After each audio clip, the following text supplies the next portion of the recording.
We're here standing now in front of the East Race River, a very popular attraction in the South Bend area. Many people have heard of it, but they don't know the full story. In reality, it's a very big part of South Bend history, which helped create and mold the huge city we live in today. In 1843, Mr. Alexis Coquillard decided that he wanted to build the East Race. So he set about the hard work of making other people do it for him. After its completion, he named it the Lowell Race, after the town of Lowell. But South Bend didn't appreciate that very much and annexed the town of Lowell, making it their own. Then, in 1876, many years later, the South Bend Hydraulic Company bought the East Race for just $100. I'm standing here at the beginning of the East Race, where it connects with the St. Joseph River. Behind me, you can see the dams that create the whitewater. Now, this whitewater was very important in the 1800s and 1900s because it would be used as a source of power.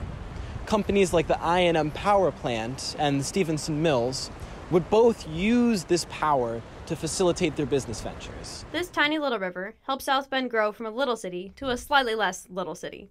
But after steam and other forms of power were invented, the river fell to the wayside. Way back when cars were just tiny wooden boxes, South Bend had a thing going with the Studebaker Company.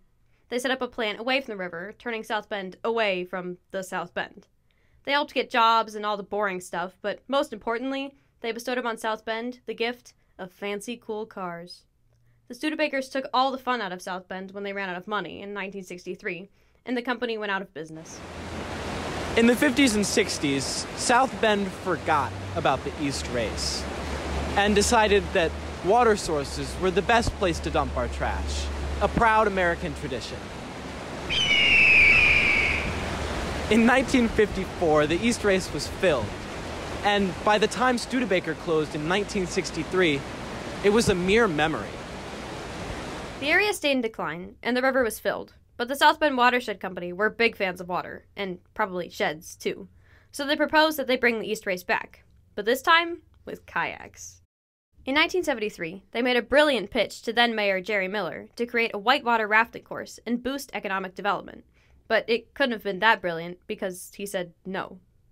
They waited him out, though, and got the next mayor, Mayor Peter Nemeth, to agree. He left before he could start, and the job was left to Mr. Roger Parent. When first pitched the idea, Mayor Parent was in full support. He thought the idea was great. It would be the first man-made whitewater rafting course in North America, and he thought it would bring a lot of people to South Bend and really make the area prosper.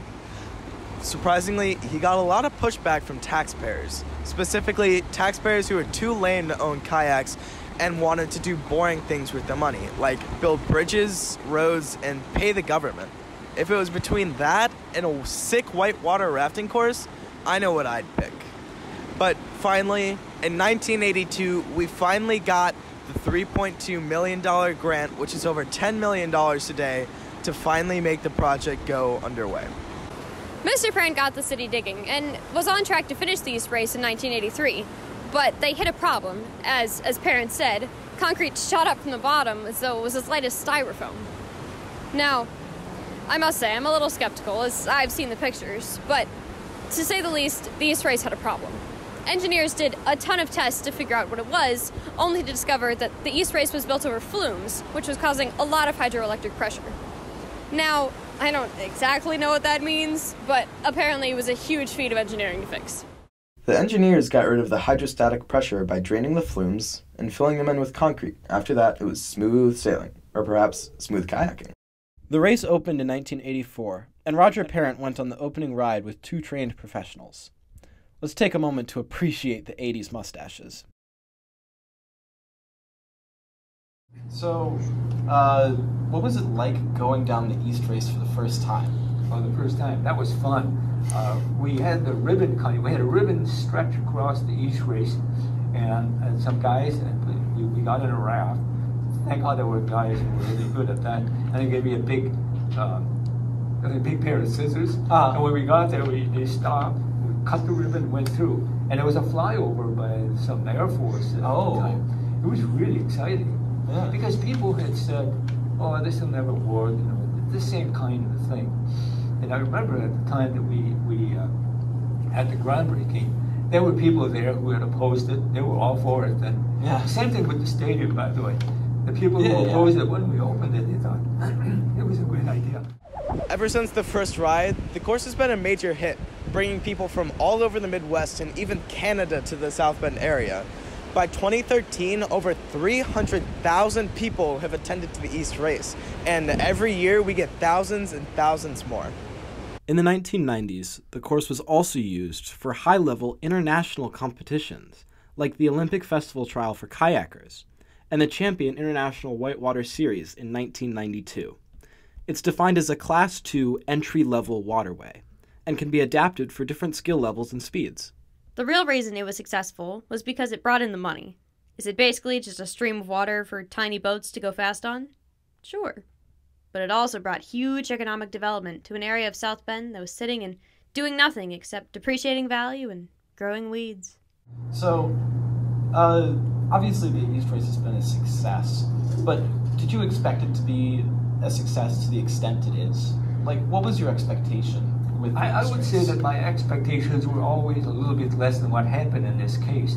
That was successful right from the start. Yeah. Immediately, office building, AM General decided to build there, and then there were some apartments, and it kept moving to the point where it is today, which is really very nice. In fact, when we talk about spending taxpayer money to do things like that, which is basically a recreational type project, you always want to know that you're going to get more tax monies out of it. And immediately, we were getting tax monies to more than pay for it. It didn't take long. More recently, renovations on Sites Park, which are to be completed this summer, will further improve the bank along the East Race.